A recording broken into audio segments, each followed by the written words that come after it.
Naitwa Amina Omar Shaib, ni mkurugenzi wa taasisi ya Tuodo ambayo ni Tuinuke Women Development Organization. Taasisi ambayo inafanya kazi na watoto, wanawake, vijana, makundi maalum na wananchi wote kwa ujumla.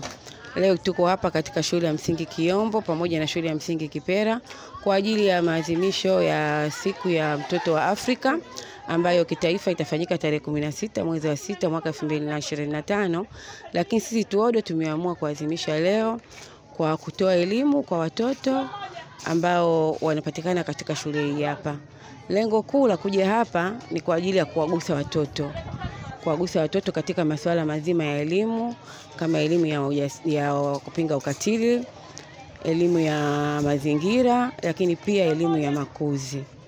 Kwa hivyo tuko hapa kwa ajili hiyo, lakini pia tumekuja hapa kwa ajili ya kuwapa faraja wale watoto ambao wanaishi katika mazingira magumu, ambapo tulikuja na vitu vidogo ambavyo tumewapatia kama faraja kutokana na mazingira ambayo wanaishi. Basi kwa siku hii ambayo ni siku ya mtoto wa Afrika, na wao wajisikie faraja. Kilicho tusukuma kama taasisi ya Tuodo, kazi yetu ni kuwagusa jamii. Kwa hivyo hata hao wanafunzi wa hapa nao pia ni mojawapo ya jamii. Kwa hivyo tukaona mara hii, maana Tuodo tuna kawaida ya kuwagusa watu tofauti tofauti ambao tunafanya nao kazi.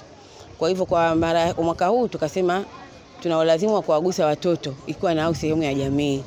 Na ndio maana tukaja hapa kwa kushirikiana na watoto, tukacheza na watoto, tukaimba na watoto, lakini pia tumesoma na watoto na kuwapatia kile kidogo ambacho Mungu ametujalia wale ambao wanaishi katika mazingira magumu.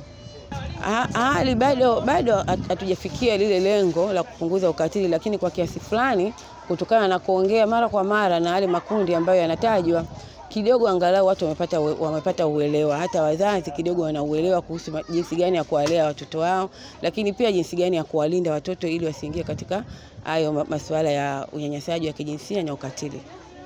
Kwa hivyo tunajitahidi na tunaendelea kutoa elimu, na ndio maana bado tupo katika kutoa elimu.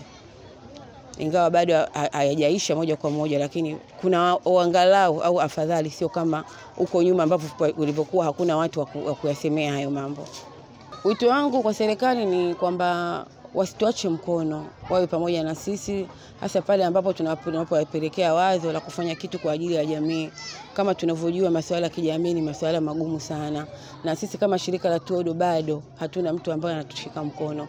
Kwa jitihada zote ambazo unavyoziona hapa leo ni sisi wenyewe ambao wanachama tumejiorganize tukaona tufanye hichi kitu. Kwa hivyo tunaushauri serikali ituunge mkono pale ambapo tunakuwa tunaenda na wazo kwamba tunataka tufanye kitu fulani, basi wawe bega na sisi ili kuhakikisha tunatimiza ile lengo letu tukiwa kama wanatuodo na wadau katika jamii. Moshi Mohamed Marula, mwenyekiti wa serikali ya mtaa wa Kiombo.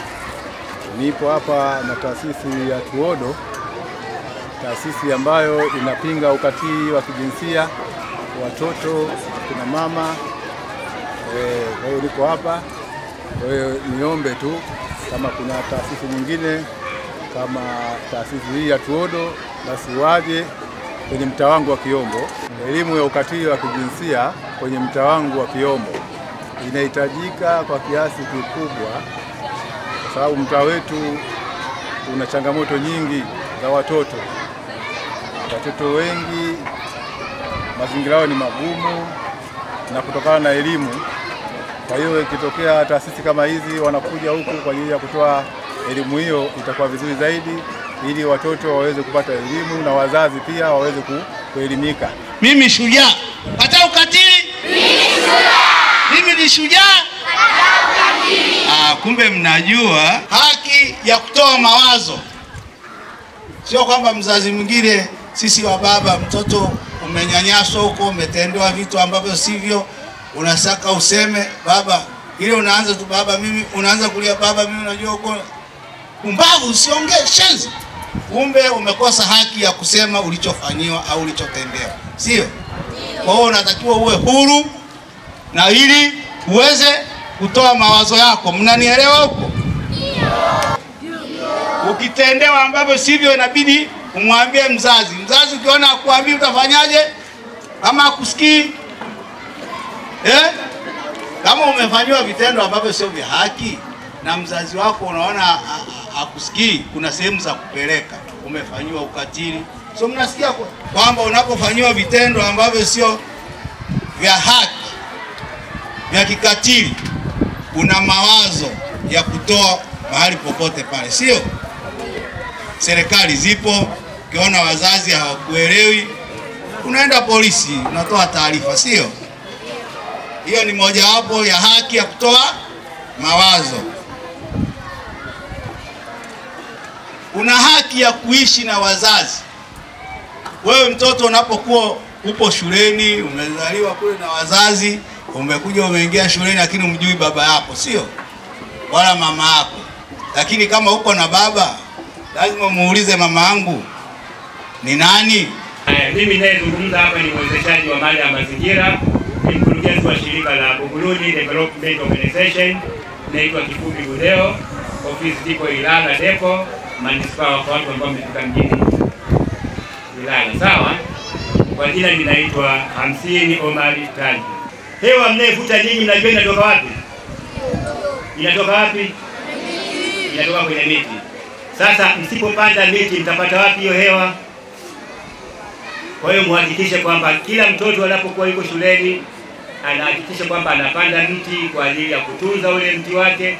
Mpaka unamaliza darasa la 7 umekuwa umeacha alama shuleni ya mti, na anayekuja anakuta mti tayari shuleni huko, inapatikana hewa nzuri na mazingira yanakuwa ni mazuri, sawa? Kuna swala linaitwa uchafuzi wa mazingira. Mnajua maana ya uchafuzi wa mazingira? Nini maana yake wewe? Kitendo cha kuharibu mazingira, ni kitu unachokitumia naenda kutupa kwenye mazingira yaliyo safi. Okay.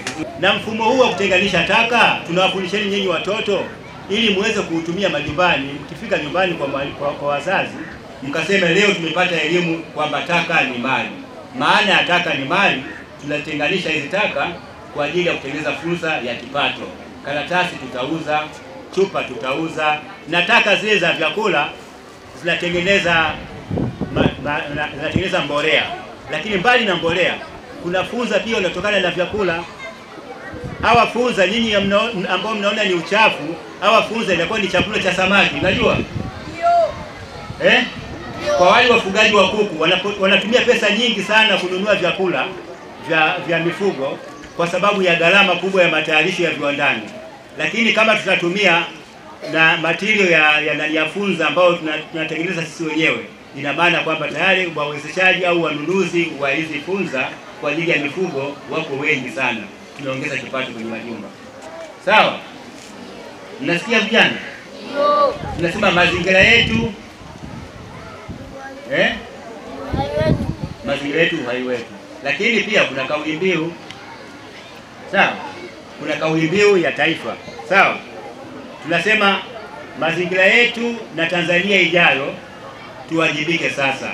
Mazingira yetu na Tanzania ijayo, tuwajibike sasa. Kumaliza mtihani wenu wa darasa la 7 si kwamba ndio mmemaliza maisha, bado hamjayaanza. Kwa hiyo asije katokea mtu huko akawadanganya akasema sasa mmeshamaliza, kinachotakiwa ni kuja kuleta vurugu mtaani. Kataeni wanangu, tumeelewana?